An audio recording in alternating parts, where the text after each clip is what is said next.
Piense por un momento, ¿qué diría usted si llega su hijo y le dice que quiere trabajar dentro de los videojuegos, de la industria de los videojuegos, pero específicamente no creando videojuegos, sino jugando videojuegos? Es decir, convirtiéndose en un atleta, sí, en un atleta del e-gaming. ¿Qué pensaría usted? ¿Diría, sí, estoy de acuerdo y quiero que efectivamente sigas esa carrera? ¿O se asustaría? Yo creo la segunda. Para hablar de eso, tengo aquí el día de hoy en ¿Qué tal, Fernanda? A Alejandro Ábalos, director general de Battler, que es, si tenemos que hablar con alguien que sepa de la industria del e-gaming, uno de los expertos aquí en nuestro país. Alejandro, ¿cómo estás? Bienvenido a ¿Qué tal, Fernanda? Hola Gonzalo, ¿cómo estás? Qué gusto saludarte. Gracias por la invitación. Ojalá Fer se recupere pronto y es un placer platicar contigo. Ya para el próximo lunes estará aquí, no diré que al pie del cañón, sino al pie del micrófono. Entonces, seguramente habrá oportunidad de que platiques con ella de este tema porque no se va a agotar en un solo día, porque va creciendo y se tienen como este tipo de resquemores o de prejuicios hacia la industria del gaming. Así que primero vamos, para aquellos que se quedaron pensando en el Pong o en el Atari, ¿cómo ha crecido la industria del videojuego en los últimos 10 años? Eh, es un crecimiento descomunal, pero para esto primero demos un contexto un poquito más amplio de qué es justamente el e-gaming, los eSports como se conocen o los deportes electrónicos. Es un formato de competencia en línea con equipos de forma semiprofesional o profesional por medio de ciertos videojuegos que así lo permiten. Hoy en día ya es un deporte de alto rendimiento, reconocido por el Comité Olímpico Internacional, reconocido por el Comité Olímpico Nacional y por muchos otros países más. Es una de las tendencias de mayor crecimiento en los últimos años. La pandemia de COVID-19 vino a impulsar todavía más este tipo de actividades porque es una forma nueva de convivencia, es una forma nueva de entretenimiento y es una forma nueva de deporte de alto rendimiento. ¿Por qué lo decimos de esta forma? Porque un jugador profesional de eSports, de deportes electrónicos, procesa más de 300 acciones por minuto.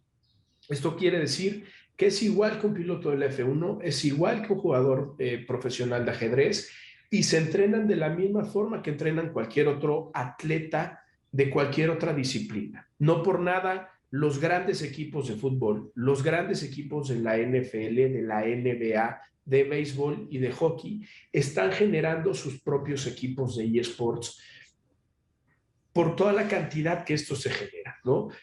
Antes, algunas generaciones anteriores, pues todos queríamos ser jugadores de fútbol, pilotos de la F1, ¿no? Incluso de parte de atletismo. Hoy los jóvenes, hoy las nuevas generaciones quieren ser jugadores profesionales.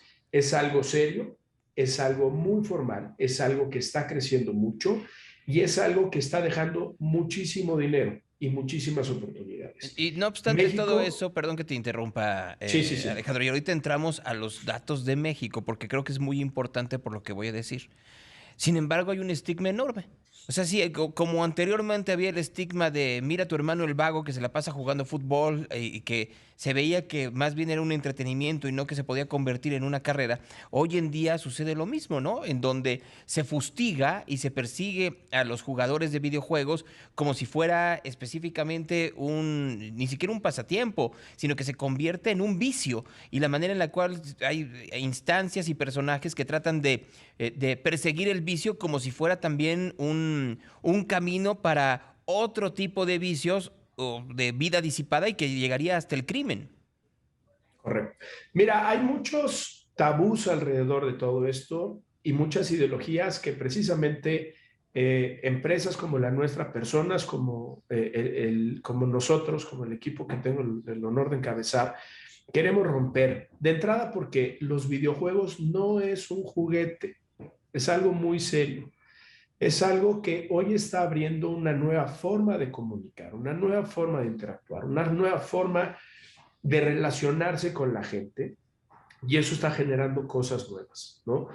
Eh, Y obviamente, pues hay mucha gente, ¿no? Que piensan que los videojuegos nada más generan violencia o estrés en los niños. Y creo que la realidad está muy alejada de eso. ¿Por qué? Porque hay videojuegos para todas las edades, ¿no? Creo que es un tema también de responsabilidad de los papás que centremos bien a los hijos en qué es lo que deben de jugar y cuánto deben de jugar. Hay una tendencia a nivel mundial de creaciones de centros de alto rendimiento. Nosotros aquí en México estamos por abrir el primero en Latinoamérica, que es, en pocas palabras, es un gimnasio, es un espacio de coworking, digamos, pero mezclado, enfocado 100% a los videojuegos, enfocado a generar mejores jugadores, a entrenar a la gente, a formalizar lo que hoy es un hobby, porque hoy a nivel mundial una final de eSports o de deportes electrónicos tiene 4 veces más audiencia que el Super Bowl. Ya están en las Olimpiadas, estuvieron en las Olimpiadas de Tokio 2020 como no como disciplina oficial, pero sí representativa, y cada vez van a venir más en la parte de las Olimpiadas, cada vez más se va a empezar a regular esto y cada vez más se están definiendo los videojuegos con los cuales sí se puede desempeñar como una disciplina deportiva. Estás diciendo algo muy interesante, Alejandro, que es los niveles de audiencia que puede tener una final dentro de eSports, ¿no? Y que el crecimiento es muy importante. ¿Cómo está el crecimiento en México? ¿Cómo nos está yendo en cuanto a la difusión, la popularidad y, por supuesto, pues la influencia que puede tener hoy en día el e-gaming a nivel nacional? Mira, empecemos de lo macro, ¿no? A nivel mundial es una de las industrias que más está creciendo. Dentro a nivel mundial, la zona más importante o más relevante es la parte de zona Asia-Pacífico, simplemente por el volumen que tiene países como China, India, Corea del Norte principalmente, que ya llevan muchos años metidos en esto, ¿no? Después de esto, la zona de mayor crecimiento a nivel mundial es Latinoamérica y dentro de Latinoamérica, México es el país de mayor potencial. ¿Por qué? Porque tenemos una de las comunidades más jóvenes, más grandes e importantes. Cada vez es más fácil la conectividad de Internet y la forma de participar en línea. Y que los videojuegos hoy en día son gratuitos y no tienen un costo y se pueden jugar de cualquier dispositivo móvil, computadora o consola de videojuegos. Entonces, todo esto ha generado, pues, por decirlo, un caldo de cultivo, una facilidad Ujú.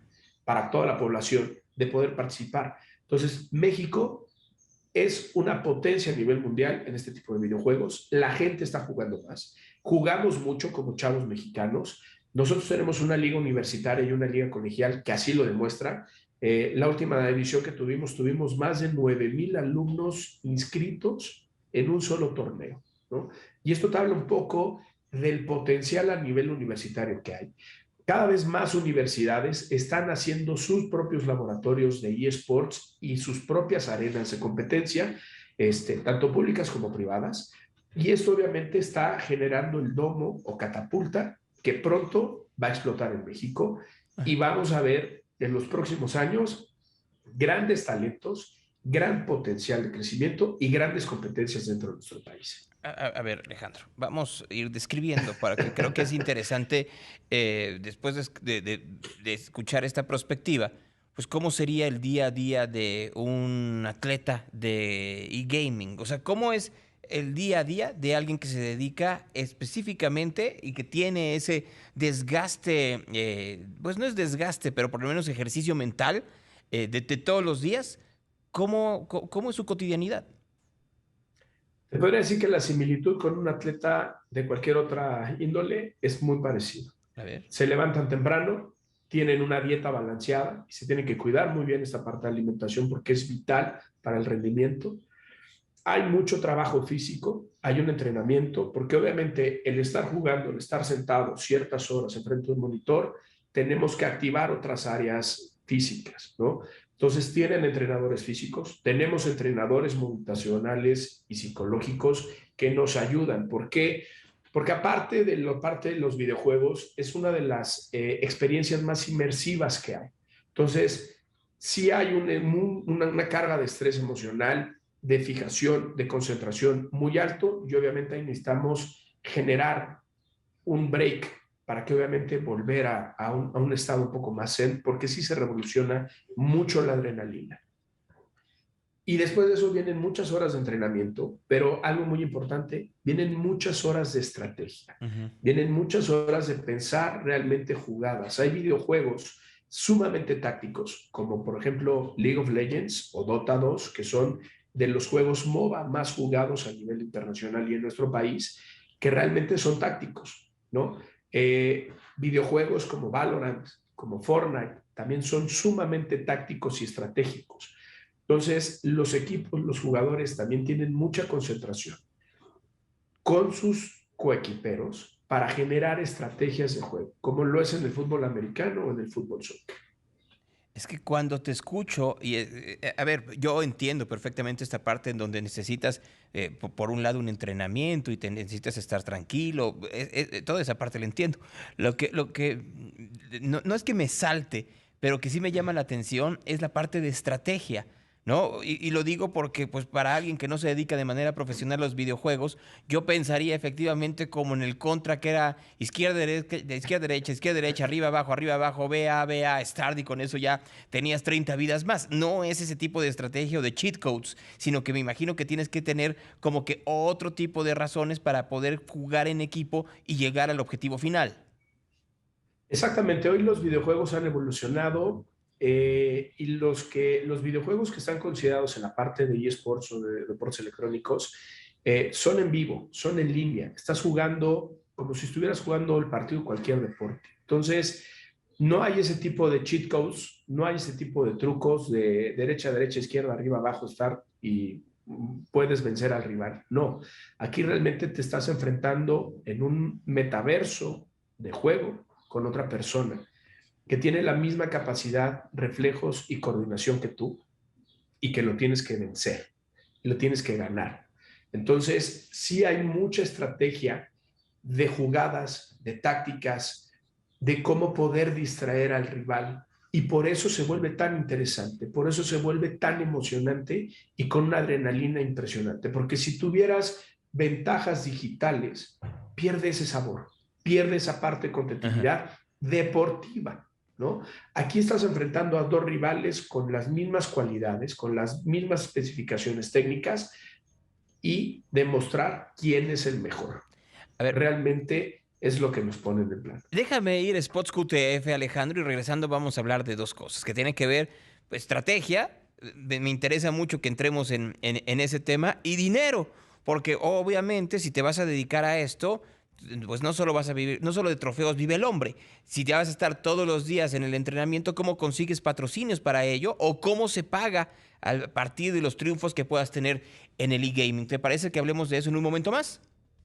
Claro que sí, encantado de la vida. Seguimos aquí en ¿Qué tal, Fernández? Estamos platicando sobre el e-gaming y me da mucho gusto también dar la bienvenida a José Carlos Correa Mandujado, Ingeniería en Sistemas, desarrollador web, especialista en gaming. Y vamos a platicar entre José Carlos, Alejandro y un servidor sobre estrategia y dinero.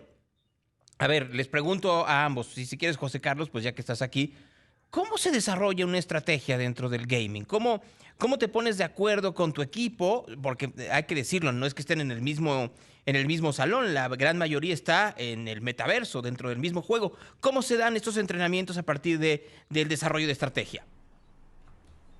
Bien, muchas gracias. Bien, primero me gustaría mencionar que hay mucho tema de análisis que se tiene que hacer previo a partidos y justamente cada equipo de esports tiene su analista que se encarga no solamente de analizar en qué estado se encuentra el juego, porque normalmente los juegos están cambiando constantemente de forma de hacerlo entretenido y que nuevas estrategias surjan, y también comparando con otros equipos, qué es lo que otros equipos están jugando, cómo es que son fuertes, cómo poder denegarles cierta estrategia o cierto, no sé, campeón si hablamos de ciertos juegos, Ujú. pero creo que por ahí podríamos comenzar, por el sistema de análisis de cada uno de los equipos de esports. A ver, ¿cómo lo hacen? No sé, a ver, ¿se ve quién puede ser el líder o quién es el que tiene mayor capacidad para mover ciertas cosas? A ver, ¿por qué no lo hacemos de una forma y se los pido a ambos? Ejemplifiquémoslo con algún juego, ¿no? Me decías League of Legends, por ejemplo. ¿Por qué no lo ejemplificamos con League of Legends y luego ya lo vamos diversificando a otro tipo de gamings? Claro, sí, justamente cada uno de los equipos también tiene algo que se llama un shot caller en League of Legends, Ujú. que es principalmente quien da las iniciaciones, quien dice vamos a hacer esto, el líder principalmente en un partido. Pero detrás tenemos también coaches, tenemos a los analistas que mencionaba. Y las estrategias, pues bueno, escuchaba también que hablaban de que los videojuegos ya no son sobre hacer un cheat code o sobre ser muy bueno con un campeón o con un jugador, sino que ya últimamente es cómo administras recursos, cómo ayudas a otros en tu equipo a crecer. Yo diría que ahí es donde también hay mucha oportunidad para analizar y ayudar a tu equipo a ganar un partido o a ser relevante en un torneo. Es fácil ¿Qué opinas, hacer Alejandro? este tipo de cosas, sobre todo porque, pues me imagino que cuando uno se adentra al gaming, cree que tiene ciertas características y luego la negociación de ego, pues debe tener también sus complicaciones, ¿no? Sí, supongo que un poco. Justo también los equipos suelen tener mucho eh, psicólogos detrás de ellos porque los jugadores de repente dejan solo de ser jugadores, se vuelven campeones del mundo, normalmente son jóvenes entre, no sé, 18 o 25 años. Y sí hay que cuidar mucho también ese aspecto, el ego, que no se caigan después de una partida mala o una mala representación en algún torneo. A ver, yo les preguntaría a ambos, Alejandro, José Carlos, ¿qué perfil se necesita tener para efectivamente estar dentro del mundo del deporte electrónico, del e-gaming? ¿Qué características tengo que tener? Así como un pianista tiene que tener, de preferencia, pues, dedos ágiles, ¿qué es lo que se necesitaría en este caso? Yo te diría que lo primero que debe tener es la pasión por los mismos videojuegos, así como tú no tienes pasión por el fútbol o por algún deporte. Después de eso, obviamente, hay diferentes clases de deportes electrónicos. Hay muchos que son más de habilidad y de destreza motriz, hay otros que son más de estrategia. Entonces, ahí es donde también se empieza a ramificar cada una de estas opciones. Entonces, debes de tener mucha concentración, número uno, debes de tener una gran resistencia a la derrota o a esta parte de superarte a ti mismo y de superar toda la parte competitiva Ujú. y mucha destreza visual y obviamente manual y física. Eso es por el lado del jugador. ¿Qué se necesita dentro de la industria en cuanto a talentos o profesiones? Porque pensaba que hace poco vi en el desarrollo de alguno de los juegos que le habían pedido a un antropólogo, a un arquitecto y a un historiador para poder recrear algún momento clave de la historia de la humanidad. Me imagino que así se va a ir complicando y va a ir, por supuesto, creciendo la manera en la que se utilizan distintas ramas o distintas profesiones para estilizarlo y profesionalizarlo más. Mira, te voy a hacer un comentario que a mucha gente siempre, es más, hasta hemos causado molestia, pero es algo real. Los eSports y los videojuegos no solamente es un deporte electrónico. Para nosotros es algo que estamos impulsando.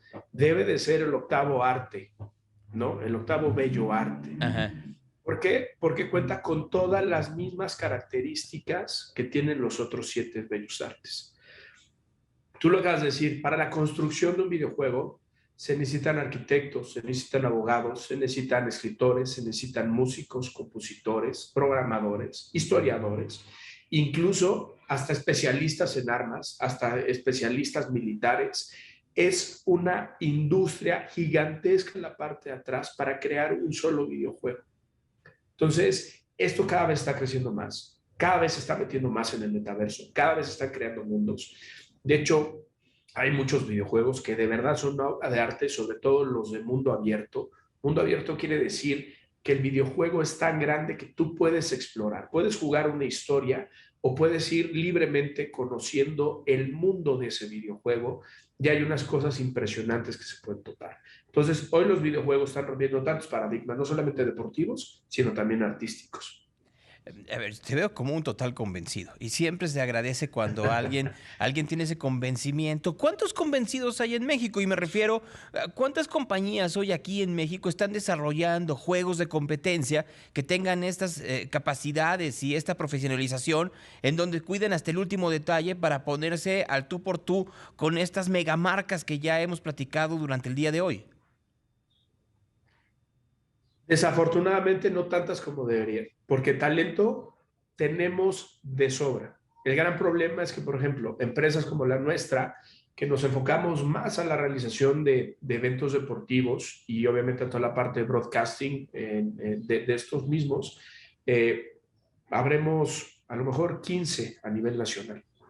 En la parte de desarrollo de videojuegos hay muchas empresas, hay muchos desarrolladores que son conglomerados o son hubs y son boutiques que están desarrollando sus propios videojuegos, que lo que hace falta es inversión, es apoyo y sobre todo mucho entendimiento tanto de la parte del gobierno como de la parte de las empresas para hacerlos crecer mucho más, ¿no?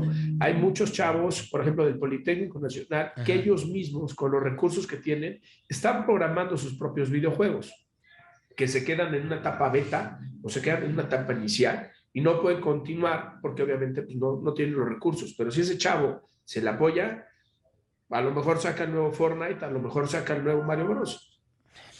No sé si el nuevo Mario Bros, pero podría ser efectivamente el nuevo Halo o algo por el estilo. Y para terminar, ¿cómo le haces cuando tienes gobiernos que piensan que esto es una pérdida de tiempo?